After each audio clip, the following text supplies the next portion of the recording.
प्रत्येक ठिकाणची निवडणूक ही प्रत्येक ठिकाणची वेगवेगळ्या पद्धतीनं असते. मुंबईमध्ये जरी सेना भाजपचं पारडं जड असलं तरी इथं असलंच असताना इथं स्थानिक आमदारांच्या मदतीनं साधारण 2,500 कोटीची कामं ह्या भागामध्ये या मतदारसंघामध्ये आमदारांच्या माध्यमातून झालेली आहे. आमच्या दृष्टीनं आम्ही समाधानी आहोत, कारण उमेदवार असताना तेवढा लीड मिळणं आम्हाला त्यांना तो लीड 2,000च्या पद्धतीने अपेक्षित होता. 10,000 वोटिंग आहे खिरडीचं, त्यात त्यांना 350चं मताधिक्य मिळालं. लोकांमध्ये असणारी सगळे तरुण कार्यकर्ते असल्यामुळे निश्चितच ही लढत ही तुल्यबळच असणार आहे. त्या घटकाला बरोबर घेऊन जाण्याचं आमचं राजकारण आहे. कुठल्याही समाजाचं धर्माचं राजकारण आम्ही करत नाही. पहिल्यापासून काम करत असल्यामुळे चांगला प्रतिसाद लोकांकडून मिळतो. सर्वप्रथम नवभारतचे आमचे मित्र पत्रकार विसारभाई यांचं मनापासून आभार मानतो की त्यांनी आमची प्रचाराची दखल घेऊन आज आम्हाला आमच्या इथं बाईट घेण्यासाठी उपस्थित राहिले. त्याने जो प्रश्न विचारला की पंचायत समितीच्या निवडणुकीमध्ये दुसऱ्यांदा फिरत असताना काय अनुभव येतो, खरोखर चांगला अनुभव आहे. लोकांचा प्रतिसाद खूप चांगला आहे. मागचं इलेक्शन 8 वर्षापूर्वी झालं होतं. 3 वर्षापूर्वी जी मुदत संपलेली असताना देखील लोक अजूनही आम्हाला भरभरून प्रतिसाद देत आहेत. मी कायम आम्ही लोकांच्या संपर्कात असल्यामुळे आम्हाला लोकांचा पाठिंबाही तेवढा मिळतो आहे. त्यामुळे मला ह्या निवडणुकीबद्दल एवढंच सांगायचं आहे की ही निवडणूक ही आमच्या राजकारणातली किंवा समाजकारणाची एक परीक्षा असते. त्या परीक्षेसाठी आम्ही आमचं होमवर्क करत आहोत. शेवटी मायबाप जनता आमचा काय निर्णय करायचा आहे ते 5 तारखेला मतदान रूपी निवडणुकीमध्ये आम्हाला निर्णय करून 7 तारखेला जो काय निर्णय तो सर्वांसमोर येईल. आता आपण पाहिलं चित्र या ठिकाणी सेना भाजपचं पारडं जड दिसते, कारण आपण जर पाहिलं तर मुंबई महानगरपालिका असो, चिपळूण नगरपालिका असो आणि विधानसभेला पडलं काही मतदान असो, ह्या सगळ्यामध्ये निभाव कसा लागेल? प्रत्येक ठिकाणची निवडणूक ही प्रत्येक ठिकाणची वेगवेगळ्या पद्धतीनं असते. मुंबईमध्ये जरी सेना भाजपचं पारडं जड असलं तरी इथं असलंच असताना इथं स्थानिक आमदारांच्या मदतीनं साधारण 2,500 कोटीची कामं ह्या भागामध्ये या मतदारसंघामध्ये आमदारांच्या माध्यमातून झालेली आहे. आम्ही पण आमदारांचेच कार्यकर्ते असल्यामुळे त्यांचा चेहरा घेऊन आम्ही लोकांसमोर जात आहोत. त्यांनी या गावात केलेली जी विकास कामं ती विकास कामं खेडीमध्ये आपल्याला काही मतदान मिळेल ना? तुम्ही जर आमदारांचे चेहरा घेऊन जाताय असं म्हणताय, तुझा तालुकाध्यक्ष म्हणून आहात, पण खेडी किंवा ह्या पट्ट्यामध्ये किंवा आपल्या कोपरी पट्ट्यामध्ये मतदान कमी मिळालं. म्हणजे खेडी हा जो बालेकिल्ला आहे राष्ट्रवादीचा, तिथं पण काही मतदान मिळालं ना? कशा मतदान जास्त मिळालं होतं?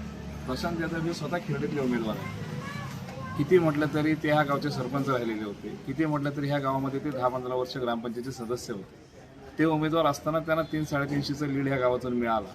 आमच्या दृष्टीनं आम्ही समाधानी आहोत, कारण उमेदवार असताना तेवढा लीड मिळणं आम्हाला त्यांना तो लीड 2,000च्या पद्धतीने अपेक्षित होता. 10,000 वोटिंग आहे खिरडीचं, त्यात त्यांना 350चं मताधिक्य मिळालं. त्यावेळेच्या प्रचारामध्ये काय विचारता होती ती तुम्हालाही विचारायला माहिती आहे. मला त्या गोष्टीवर परत चर्चा करायची नाही, कारण शेवटी आम्ही सर्व समभाव मानणारे कार्यकर्ते आहोत. प्रत्येकाच्या येणाऱ्या अडचणीला केला धावून जाणारे कार्यकर्ते आहोत. त्यामुळे आम्ही बाकी कुठल्या गोष्टीचा विचार न करता लोकांमध्ये मिसळत असतो. त्यामुळे आमदारकीला जरी मताधिक्य कमी मिळालं असं तुमचं आमचं मत असेल तरी आम्ही का समाधानी आहोत, तर 350चंच मताधिक्य त्यांना ह्या भागात मिळालं होतं. त्यामुळं आम्हाला तरी वाटते की आम्ही त्या बाबतीमध्ये त्यांना रोखण्यासाठी यशस्वी ठरलो. भाजपचे विनोद घोरत त्यानंतर उमेश खताने उभे कसं पाहता या सगळ्या गोष्टी? दोन्ही तुल्यबळ प्रतिस्पर्धी आहेत. कोणाने कमी लेखून चालणार हे राजकारण आहे. दोघंही चांगलं काम करणारे आहेत, समाजात काम करणारी लोक आहेत. त्यामुळे मला पण त्या बाबतीत मी त्यांना हलक्यात घेतच नाही, कारण मलाही माहिती आहे लोकांमध्ये असणारी सगळे तरुण कार्यकर्ते असल्यामुळे निश्चितच ही लढत ही तुल्यबळच असणार आहे. किंवा कदाचित आजच्या घडीला थोडंसं विचार केला तर मला अजून मेहनत करावी लागणार आहे, मला नक्की माहिती आहे. असं म्हटलं जातं की सणाकडे दुसरे चेहरे नाहीत का? म्हणजे अबू ठक्का आहेत किंवा दाभोळकर आहेत किंवा तिकडे पाहिलं तर आपण भाऊ साळवेंची वहिनी आहे, असं नवीन चेहरे कोण नाही तिकडे पूजा निकम आहे. ठीक आहे, घरांशाही सुरू आहे. नक्कीच घराण्याशिवाय म्हणता येणार नाही, कारण माझ्या घराण्यातलं कोणी राजकारणात नाही आहे, ना दिशाच्या घराण्यातलं कोण राजकारणात आहे. तर मग घराण्याचे विषय नाही का दुसऱ्या चेहऱ्याचे विषय नाही, लोकांमधून आलेले चेहरे आहेत. हे काय सरांनी उमेदवार नाहीत का? ह्या प्रश्नाचं उत्तर लोक देतील आमदारांपेक्षा. जर दुसरा चेहरा असता तर नक्कीच त्याच्यावर कॉम्पिटिशन झाली असती. दुसरा चेहरा असता तर दिशाची इथं कॉम्पिटिशन झाली असती. त्यामुळे हा लोकांनी सुचवलेला चेहरा आहे की सरांनी त्याच्यावर शिक्कामोर्तब करण्याचं काम केलेलं आहे. त्यामुळे जर ह्या जनतेनं सुचवलेला चेहरा जर असेल तर त्याला विजयी जाणं किंवा त्याला मताधिक्य मिळणं हे राजकारणातलं बेरजेचं गणित आहे. त्यामुळे त्या गणितानंच चाललेलं आहे. घराण्याचे विषय आमच्या बाबतीत तर येत नाही. तसाच विषय कोफरीच्या बाबतीत असेल तर जिल्हा पंचायत समितीमध्ये निवडणुकीला जेव्हा बैठक झाली त्या बैठकीला मी स्वतः उपस्थित होतो. लोकांनी आग्रह करून दादांना तो चेहरा सांगितला होता, कारण मला चांगलं माहिती आहे त्या बैठकीमध्ये इतर नावं लोक सुचवत होती, पण प्रामुख्यानं इतर गावातील लोकांनी बाबूला आणि दादांना सांगितलं निक्षून की तुमच्या घरातलाच ह्या स्नेहालाच उमेदवारी द्या. जेणेकरून सगळे एक दिल्यानं एक दिवशीप्रमाणे काम करतील.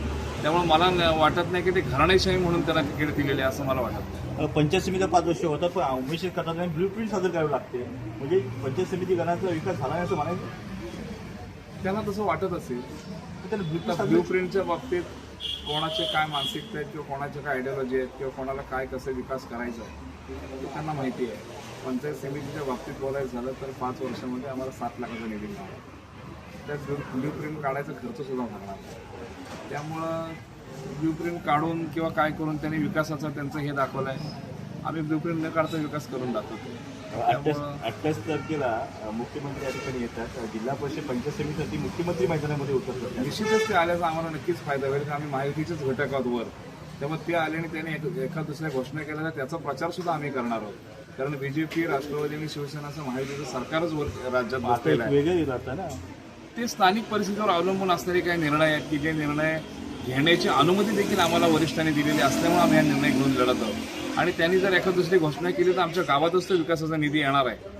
त्यामुळं मलाही आनंद आहे की मुख्यमंत्री साहेब येतील. आम्ही जरूर त्यांची भेट घेऊन त्यांचं स्वागत देखील खिरडी नगरीत करण्याचं आमचं मानस आहे. एकंदरीत आमचा शेखर निकमाना कुणी बाजूला केला असेल, तुम्ही जागोध्यक्ष म्हणून तुम्हाला प्रश्न विचारतो की बाबा ह्या सगळ्या गोष्टीमध्ये आपण पाहिलं तर नगरपालिकेला सुद्धा काय घडलं तुम्हाला माहिती आहे, जनतेला सुद्धा माहिती आहे. आता सुद्धा स्वभावाची निवडणूक लढवत आहे. शेखर निकमाना मागे म्हणजे दूर करण्यामागे नेमकं कोण असेल काय सांगा? त्याचं उत्तर जास्त शेखर सरच देऊ तुम्ही शकतात. तालुकाध्यक्ष म्हणून जरी असलो तरी सर हे आमचे नेतृत्व आहे आणि सरांच्या बाबतीमध्ये जो कुठला निर्णय घेण्यात विषय तो वरिष्ठ आणि सर हे घेत असतात आणि त्या निर्णयाची अंमलबजावणी करण्याचं काम आम्ही करत असतो.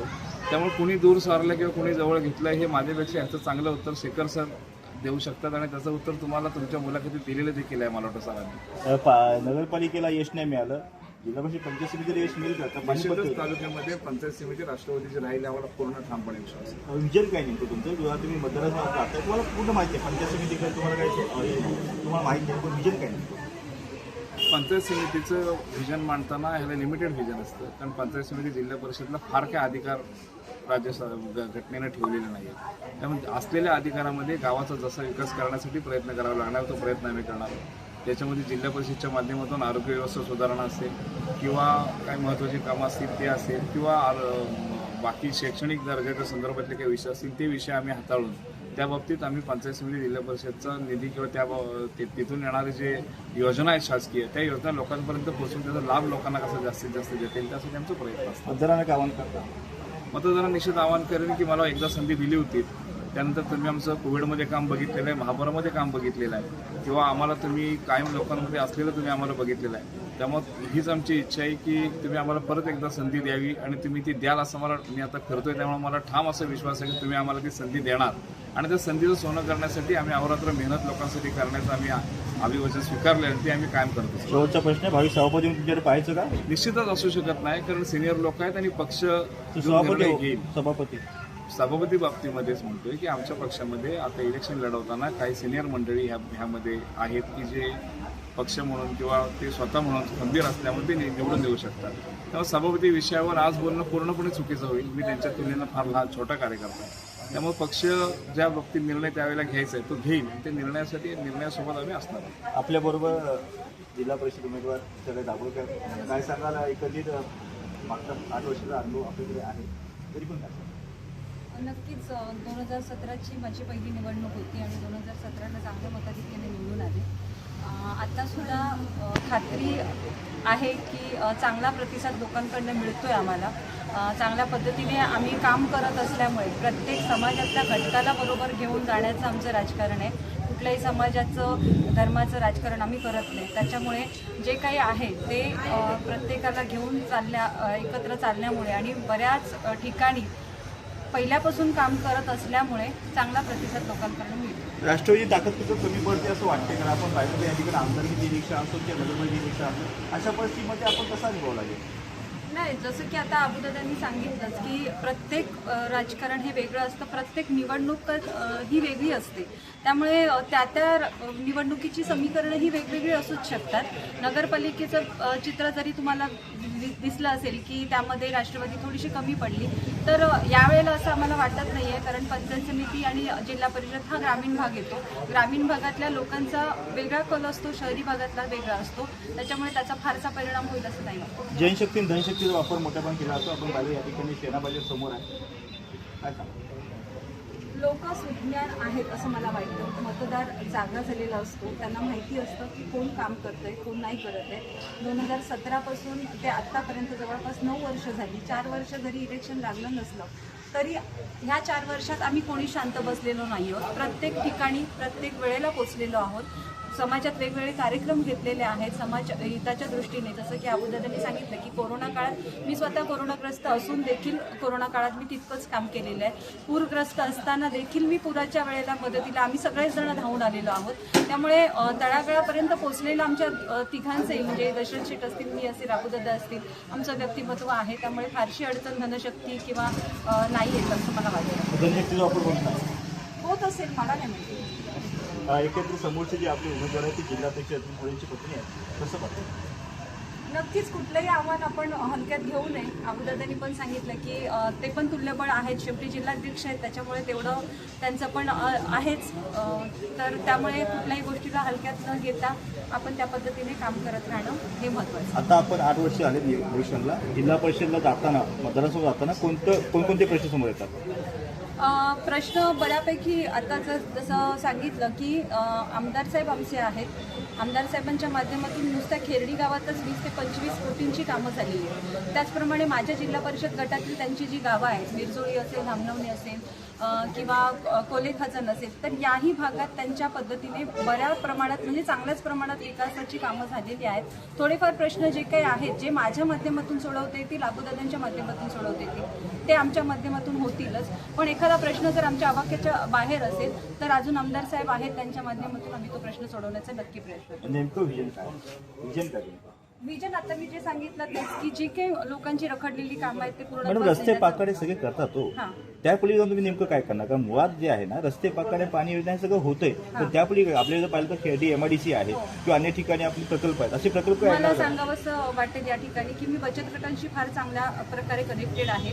बचत गटांच्या माध्यमातून शासनाचीच त्यांची एक योजना आहे ज्याच्यामध्ये त्यांना 2 क्लस्टर्स आता अवेलेबल होत आहेत. एक मसाल्याचं क्लस्टर आहे ते खेरडी MIDC होत आहे आणि दुसरं जे आहे गारमेंट क्लस्टर त्याच्यासाठी खडपोलीत त्यांना जागा अवेलेबल करून झालेली आहे आणि ती जागा मिळवण्यासाठी मी खूप प्रयत्न केलेले आहेत. तर त्या माध्यमातून बचत गटाच्या ज्या महिला आहेत, कारण बचत गटाचा जो खेरडीचा प्रभाग आहे तो त्या प्रभागातच हे कापसाळ कामते ही सर्व गावं येतात. तर त्या ठिकाणी हे जे क्लस्टर्स आहेत त्याच्या माध्यमातून त्यांना चांगल्या पद्धतीने रोजगार मिळेल, त्या महिला चांगल्या पद्धतीने सक्षम होतील, सबलीकरण त्यांचं चांगल्या पद्धतीने होईल असं मला वाटतं. आणि हे जे क्लस्टर आहे गारमेंट क्लस्टर ज्याच्या आता खडकोलीत त्यांना जागा अलॉट झालेली आहे, तर त्या क्लस्टरचा 3 कोटींचं सर्टिफिकेट चेक नाही, आमची कंपनी नाही आहे. जो क्लस्टर आहे तो वेगळा आहे. आजच्या कंपनीचा काही संबंध नाही आहे तिथे आणि आमची अजूनही कंपनी नाही आहे हे सांगायला मला पाहिजे की आमचं फक्त एक तिथे प्लॉट आहे. हां, बाकी आमचं तिथे काही नाही आहे. आणि त्यांच्यासाठी जागा MIDC कडनं अलॉट झालेली आहे, गव्हर्नमेंट थ्रू झालेली आहे आणि त्या जागेसाठी ती फाईल RO ऑफिसपर्यंत पोहोचवण्याचं काम त्यांच्या बाकीच्या सगळ्या प्रोसिजरमध्ये मी आहे आता. एकंदरीत आता मुख्यमंत्री फडणवीस साहेब आकाशला येत आहेत. जिल्हा परिषद पंचायत समितीची निवडणूक निघण्यामध्ये सुद्धा उतरत असतात. नक्कीच असं आत्ताच अभिषेकने सांगितलं की जरी इथे आम्ही वेगवेगळे लढत असलो तरी वरती अजूनही महायुतीचं सरकार आहे, अजितदादा उपमुख्यमंत्री आहेत आणि जे निर्णय किंवा ज्या योजना ज्या घोषणा आमचे मुख्यमंत्री करतील त्या योजनेचा फायदा नक्कीच आम्हालाही होईल, कारण प्रचारात आम्ही देखील त्या योजनेचा उल्लेख नक्कीच करू. स्वागत तुम्ही करणार? त्याचं स्वागत तुम्ही करणार? हो, आता अबूदादांनी सांगितलं ना की शेवटी आम्ही महायुतीत आहोत, त्यामुळे स्वागत करणं आमचं कामच आहे. काय मतदारांना आवाहन करू इच्छिता? मतदारांना एवढंच आवाहन करू इच्छिते की 2017 पासून आत्तापर्यंत जवळपास 9 वर्ष मी या क्षेत्रात आहे. माझ्या मते मी चांगल्या पद्धतीने लोकांपर्यंत पोहोचत आहे आणि पोहोचलेली आहे. महिलांचं म्हणाल तर महिलांना बचत गटाच्या माध्यमातून असेल, इतर कोणत्याही माध्यमातून असेल, मी कायम त्यांच्या सेवेसाठी तत्पर असते. तर या 5 फेब्रुवारीच्या इलेक्शनसाठी मी एकच विनंती करेन की येत्या 5 फेब्रुवारीला जिल्हा परिषदकडून मी स्वतः इथे जी दिशा दशरथ दाभोळकर उभी आहे आणि पंचायत समितीला नितीन चंद्रकांत ठसाळे आघाड्यावाले आहेत, तर आम्हा दोघांनाही भरघोस मताने तुम्ही पुन्हा एकदा संधी देऊन निवडून आलात. आत्ताची तुम्ही ही जर संधी दिली तर पुढची 5 वर्ष तुमच्या सेवेसाठी आम्ही सदैव तत्पर असू, इतकंच सांगतो. धन्यवाद. या होत्या अभिषेक सगळ्यांच्या दिशाला दाबोळकर आपल्याबरोबर होते. निसा शिक्षण निसा नवाश चिपळूण.